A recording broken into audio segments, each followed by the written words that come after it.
അവങ്കലേക്ക് നോക്കിയവർ പ്രകാശിതരായി, അവരുടെ മുഖം ലജ്ജിച്ചു പോയതുമില്ല. ജീവിതത്തിൽ എല്ലാ വഴികളും അടഞ്ഞതുപോലെ, എല്ലാ പ്രതീക്ഷകളും അസ്തമിച്ചതുപോലെ, ഇരുട്ട് വന്ന് മൂടുന്നത് പോലെ, എല്ലാം അസ്തമിക്കുന്നത് പോലെ നിങ്ങൾക്ക് അനുഭവപ്പെടുന്നുണ്ടോ? നിങ്ങളെ സഹായിക്കുവാൻ നിങ്ങളെ സ്നേഹിക്കുന്നവർക്ക് കഴിയാതെ പോകുന്നുണ്ടോ? നിങ്ങളുടെ പ്രിയപ്പെട്ടവർക്ക്, നിങ്ങളുടെ മാതാപിതാക്കൾക്ക്, നിങ്ങളുടെ സഹോദരങ്ങൾക്ക്, നിങ്ങളുടെ സ്നേഹിതർക്ക് നിങ്ങളെ സഹായിപ്പാൻ കഴിയാതെ പോകുന്നുണ്ടോ? ഇനിയൊരു പ്രതീക്ഷയുമില്ലെന്നാണോ നിങ്ങളെ നോക്കി ലോകം പറയുന്നത്? വൈദ്യശാസ്ത്രം തള്ളിയിട്ടുണ്ടോ? ഇനി നിങ്ങൾ ജീവിക്കുകയില്ല എന്ന് പറഞ്ഞിട്ടുണ്ടോ? പ്രിയപ്പെട്ടവരെ, വിശുദ്ധ വേദപുസ്തകത്തിലൊരു വാക്യമുണ്ട്: അവങ്കലേക്ക് നോക്കിയവർ പ്രകാശിതരായി, അവരുടെ മുഖം ലജ്ജിച്ചു പോയതുമല്ല. നമ്മെ സൃഷ്ടിച്ച ഒരു ദൈവമുണ്ട്, നിങ്ങളെ സൃഷ്ടിച്ച ദൈവം. നിങ്ങളുടെ അന്തരിന്ദ്രിയങ്ങളെ ശോധന ചെയ്യുന്ന ദൈവം, കുറവുകളെ കാണുന്ന ദൈവം, അത് പരിഹരിക്കുവാൻ ശക്തനായൊരു ദൈവമുണ്ട്. പ്രിയപ്പെട്ടവരെ, ഒന്നും തീർന്നിട്ടില്ല. എല്ലാം തീർന്നു എന്ന് പറയുന്നവരുടെ കൂട്ടത്തിൽ ദൈവമില്ല. ദൈവത്തിൻ്റെ മുഖത്തേക്ക് നോക്കിയവർ പ്രകാശിതരായി, അവരുടെ മുഖം ലജ്ജിച്ചു പോയതുമില്ല.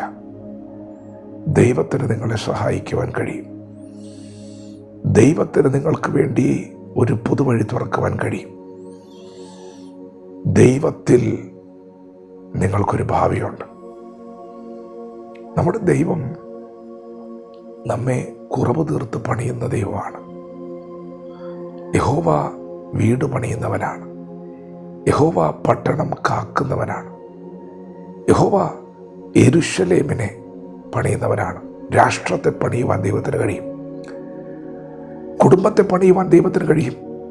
അപ്പോൾ തന്നെ ദൈവം തൻ്റെ പ്രവാചകനെ കുശവൻ്റെ ഭവനത്തിലേക്ക് അയച്ചു. കുശവൻ ചക്രത്തിന്മേൽ കളിമണ്ണ് കൊണ്ടുള്ള വേല ചെയ്തുകൊണ്ടിരിക്കുകയാണ്. ഒരു പാത്രം ഇങ്ങനെ മെനഞ്ഞുകൊണ്ടിരിക്കുക.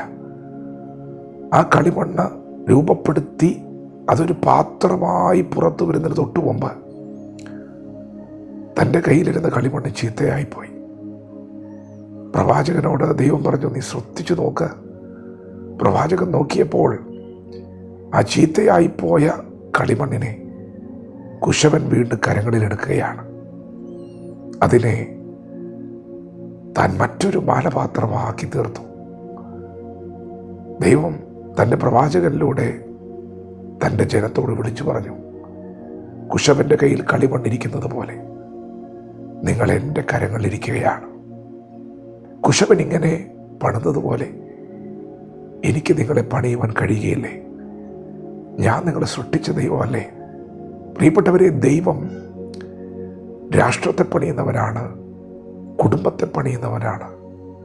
അപ്പോൾ തന്നെ ഉടഞ്ഞുപോയ പാത്രത്തെ പോലെ തകർന്നുപോയ നിങ്ങളുടെ ജീവിതത്തെ, ഇരുട്ട് വന്ന് മൂടിയ നിങ്ങളുടെ ജീവിതത്തെ, പ്രതീക്ഷകൾ അസ്തമിച്ച നിങ്ങളുടെ ജീവിതത്തെ പുതുക്കി പണിയുവാൻ ദൈവത്തിന് ശക്തിയുണ്ട്. ദൈവം അബ്രഹാമിന് പ്രത്യക്ഷനാവുമ്പോൾ ദൈവം അബ്രഹാമിന് തന്നെ വെളിപ്പെടുത്തിയത് സർവശക്തിയുള്ള ദൈവമായിട്ടാണ്. പ്രിയപ്പെട്ടവരെ, ദൈവം സൃഷ്ടാവാണ്. സൃഷ്ടിക്കുവാൻ ദൈവത്തിന് കഴിയും. ദൈവം സർവശക്തനാണ്. നമ്മുടെ കർത്താവായ യേശു ക്രിസ്തു നമ്മെ വീണ്ടെടുക്കുവാൻ ഈ താണഭൂമിയിലേക്ക് വന്നത്,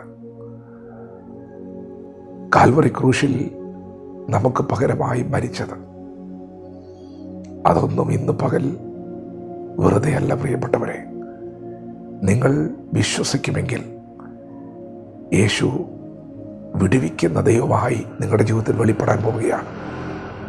വിശ്വസിച്ചാൽ മതി. ദൈവത്തിന് കഴിയുമെന്ന് നിങ്ങൾ പറ. ഒന്നും തീർന്നിട്ടില്ലെന്ന് പറ. അങ്ങനെ വിശ്വസിച്ച്